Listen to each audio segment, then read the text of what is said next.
Frédéric, vous avez choisi de commencer par Facebook. Oui, parce que vous savez que depuis quelque temps, Facebook n'est pas à la fête.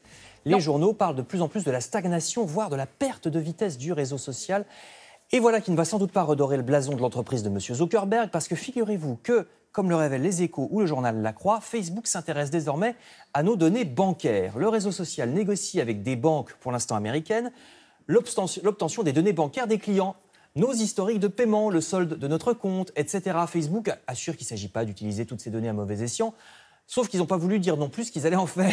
Donc c'est un peu ennuyeux. Peut-être s'agirait-il de pouvoir consulter notre compte en banque depuis Facebook, voire à l'avenir de faire directement des achats en utilisant Messenger, la messagerie de Facebook, pour acheter sans avoir besoin de mettre un code. Bon, chacun jugera de l'opportunité de cette nouvelle initiative facebookienne. Dans l'immédiat. Voilà.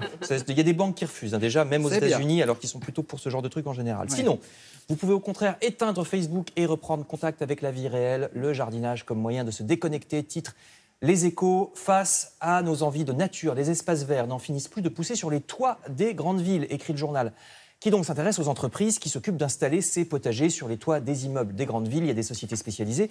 Il y a aussi des supermarchés ou une marque de bouillon cube qui commence à se lancer dans cette activité. C'est vrai qu'en général, leurs toits sont plats, donc c'est intéressant.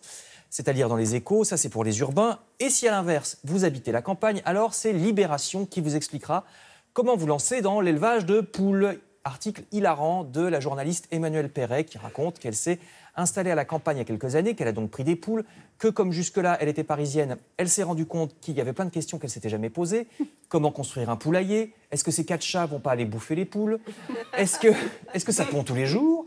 Est-ce qu'on peut leur donner les épluchures à manger? La réponse est oui, sauf que les poules préfèrent aller piquer dans la gamelle des chats. Chat dont on apprend que l'un d'entre eux s'appelle Sigmund, et je vous passe le nom des autres. Vous saurez tout dans cet article, donc, qui par ailleurs est très drôle. C'est dans le cahier central de Libération. Enfin, je termine par une belle exposition dans l'Humanité.fr. Ça aussi, ça se passe à la campagne, à Landerneau, dans le Finistère. Vous découvrirez le sculpteur britannique Henry Moore. Emblématique des années 50, vous voyez ces sculptures arrondies qui ornent, par exemple, le devant des immeubles de luxe des années 50, comme à Paris, le siège de l'UNESCO, par exemple. Exposition à la Fondation Leclerc de Landerneau jusqu'au 4 novembre. Et à Paris, cette fois, vous apprendrez dans le Parisien aujourd'hui en France que le si controversé marché de Noël du roi des forains Marcel Campion devrait réapparaître à Noël prochain dans le jardin des Tuileries. Jardin qui appartient au musée du Louvre. On y revient, et non pas à la ville de Paris, parce que la ville de Paris n'est pas très contente. Elle essaye de supprimer ce marché qui vend de la camelote fabriquée en Chine, et ce qui nuirait à l'image de la capitale. Et par contre, les Tuileries, ça ne lui appartient pas à la ville de Paris. Donc vous verrez, il y a un peu de controverse entre la ville et le Louvre. Affaire à suivre. Et c'est à lire dans le Parisien. Il y aura des rebondissements. Merci.